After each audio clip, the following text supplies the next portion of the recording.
So recently I did something you might think is kinda stupid, because I shiny hunted all of the worst shiny Pokemon. Reason being that they don't change at all, or it is so subtle that between their overworld texture and the weird lighting in Scarlet and Violet they are completely invisible. But I decided to hunt them anyway because I would be almost guaranteed to fail them if I didn't, and you may have already done the same, wandering through the world and because they are almost completely invisible just ran right past.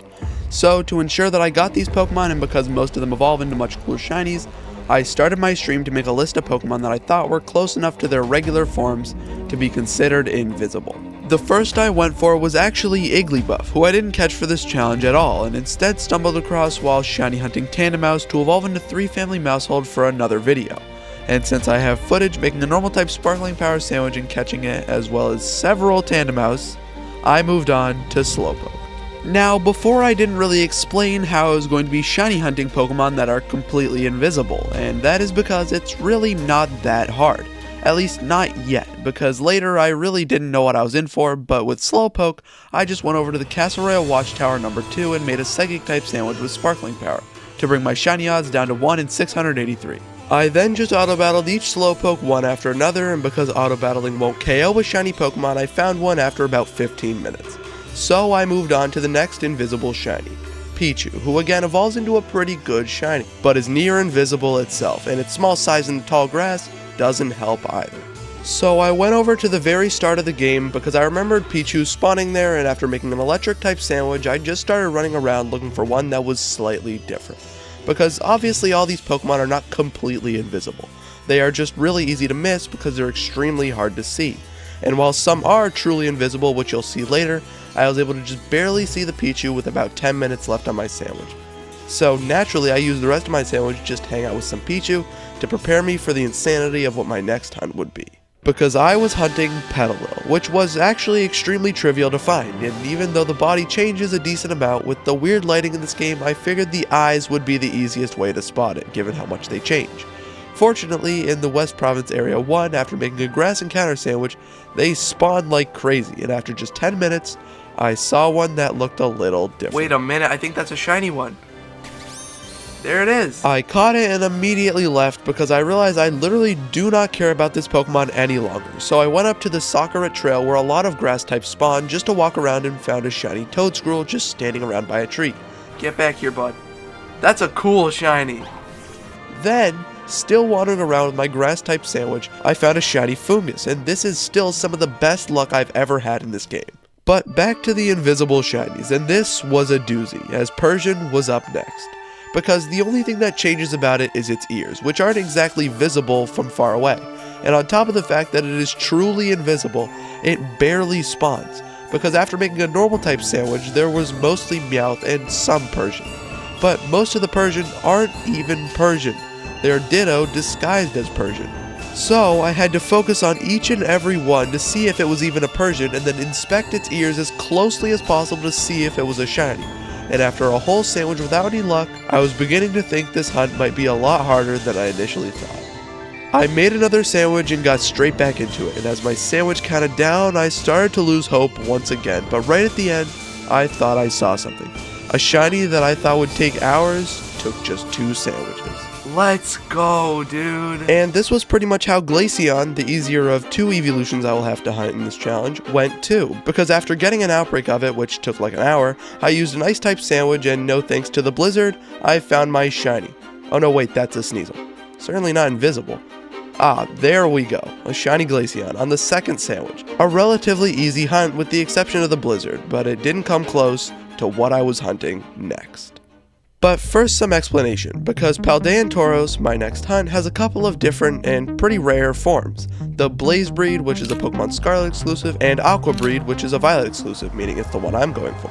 Because each have shinies that change just as little as the regular. So I went over to get the regular first, and after making a fighting type sandwich, the shiny was surprisingly visible and therefore easy to spot. But I can't say the same for Aqua breed Tauros, because after relocating to West Province Area 2 and making a water type sandwich because it's a water type, there was a sea of regular Tauros, but almost no Aqua breed. And I soon realized the true difficulty of this hunt, because Aqua breed Tauros can only spawn in these hordes. and it's always surrounded by several regular Tauros. So this, combined with the fact that I had to inspect each Tauros closely to see if it was a shiny, made me think this hunt would take a long time. So I did stream after stream making multiple sandwiches when finally I found another regular shiny, but no Aqua Breed. When, right as I was settling in for a really long hunt, this happened. Is that the shiny? That's the shiny, that's the shiny, that's the shiny, I think. Let's go! Oh my gosh, that was so much quicker than I would have ever thought. And this was the shiny I thought would be the hardest hunt of the whole challenge, so I started looking for the final few Pokemon within the base game, them being Happiny, who I was able to just look around for with a normal type sandwich in the same place I hunted I Petal. think that is one. Oh, that definitely is one. There he is. As well as Phanpy, who I made a ground type sandwich in the Asado Desert to find almost Is immediately. that a shiny Phanpy? Dude, what is this? It's been 30 seconds. It's been 30 seconds. And then there was Leafeon, the other evolution I will be hunting, and made my way up to the Sakura Trail after getting an outbreak of it, which took a couple hours. But I ended up making a grass sandwich and just started wandering around to see if I could spot one. And I just want to mention while looking for this Leafeon, the biggest problem that I had in the whole challenge. That being just how much of a mental game it is, because every time I hunted one of these invisible shinies, I would question just how many of these have I failed, or did I already miss the shiny?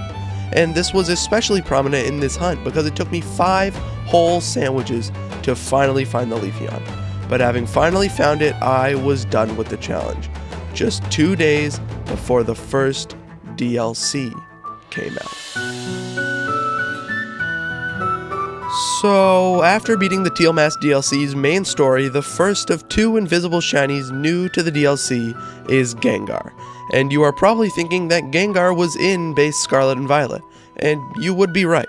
But you couldn't find it in the wild, but in Kitakami, you can find mass outbreaks of Gengar. So after getting the outbreak, I made a ghost type sandwich with sparkling power and began auto-battling every Gengar I saw, and not long after, I spotted the shiny. A hard one to see, but somehow I did. Let's go, dude. And after catching it, I moved on to Poliwag, this time a Pokemon completely new to the DLC, but another one I would need an outbreak for. And after resetting for an absolutely ridiculous amount of time, like I spent upwards of 6 hours on and off stream, resetting for this stupid outbreak. But finally, I found one and began hunting with a water type sandwich, ready for this hunt to take a long time. Is that the shiny? Yeah. Less than 2 minutes into my sandwich, with an outbreak that took hours to find, there was the shiny, a very hard one to spot, and if I hadn't auto-battled it, I may have missed it, but fortunately, I caught it. Finally, the last invisible shiny. So, there's a second DLC, the Indigo Disc, and after beating its main story, I started with Elekid, another invisible shiny Pokemon, who I made an electric sandwich in the canyon biome for, and was not nearly as invisible as I thought, making it very easy to spot. I don't know if it was just the lighting or the way its sprite is in this game, but I found it in just one sandwich, leaving just one Pokemon left. Minior. A truly invisible shiny Pokemon, and one that I am sure you have failed before. Because like Zorua, Zoroark, and Ditto, all Pokemon I have shiny hunted before, it does not show as shiny in the wild, and will always look like this in its meteor form. But when you catch it or take it down to half HP, it will show its core, the only form it can actually be seen as shiny in. So to find one, I would have to auto-battle each and every one. No trying to see if I could spot the shiny, this one was truly invisible. And with an outbreak of them in the polar biome, combined with a flying type sandwich, I auto-battled one that my Haxorus refused to attack. And that was my shiny. But there's the shiny Minior. Crit capture? Let's go, dude.